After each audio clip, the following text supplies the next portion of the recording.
はい、ハローワールド漫画先輩や今日は何をやるかというと、前回と前々回かな、大ゴマムービングコマの話をしたよね。大ゴマを取って、でここには止め絵を描くのかムービングコマを描くのかはまあ任せるけれども、いい絵を入れようね、絵になるみたいなの言うんですよ、ジャパニーズでは。絵イコールピクチャーですよね。ピクチャーになるねなるねって何クーキャンピクチャーっていうのをここには入れてくれと。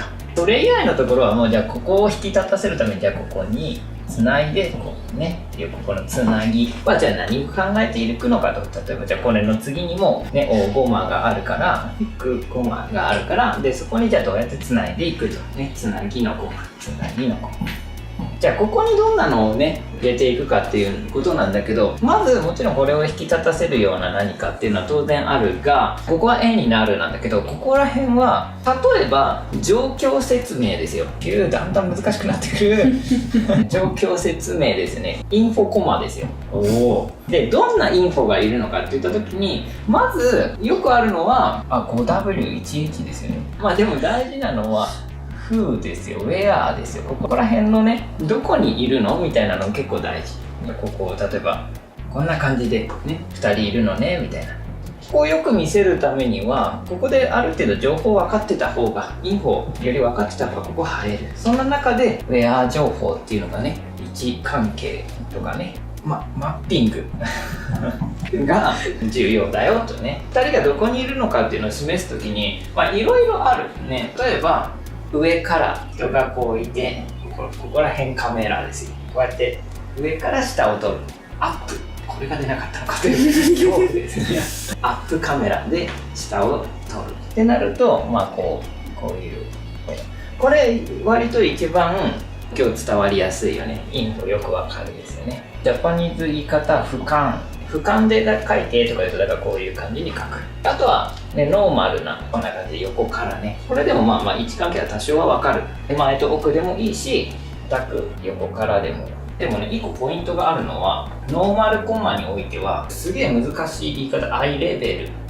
これあれ英語じゃねえかこのアイレベルっていうのは何かっていうと、このカメラの地面からのフィールドからのレベルが大体ね、ここら辺肩ぐらいの位置、ここら辺から取っておけばノーマルだと言われている。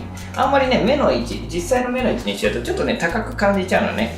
だから肩ぐらいのところ、それがノーマルにしておく。あとは逆にもうちょっとカメラを下から撮るね。これをジャパニーズで言うと煽りというよ。下からですね。そうすると、どうなるかっていうと、こう下からになる。でこういう、でもあんまりこれはあれだね、インフォにあんま使わないかな。使うとしたら、例えばちょっとカメラ下からね、こんなようなこともねできなくは全然ない。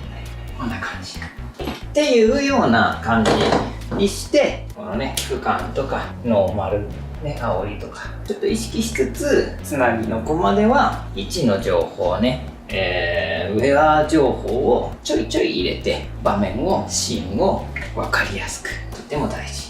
そうだな、ちょっと他なんか作品見せようか。何回出てくるんだ、バイオレンスアクションじゃん、大ゴマね、ビッグコマだけど、ここら辺で位置情報ね、インフォ情報ですよ。ちょっと引き気味にして、こうやって2人隣に並んでんだなみたいな分かりやすくしたりとか、例えばこういうところでも大ゴマで迫力ある絵になる、ね、だけどここで動き、こういう動きしたんだなって説明、インフォね。割とノーマルですよね、さっきの2つって。そうだね、サイドからのこれノーマル、サイドからのノーマルアングルこういうのだと俯瞰で、こんな風になってんだなみたいな。これが若干わずかに煽り、ちょっとだけ下からね、ボトムから。煽りってあれですね、大ゴマとかの。そうだね、煽りは大ゴマが多いね。あれだね、カメラあるから別にカメラこうやってもよかったけどそう、確かにそんな感じで。いや、待ってまとめてほしい。まとめはつなぎのコマでは情報を補足していく、プラスしていく。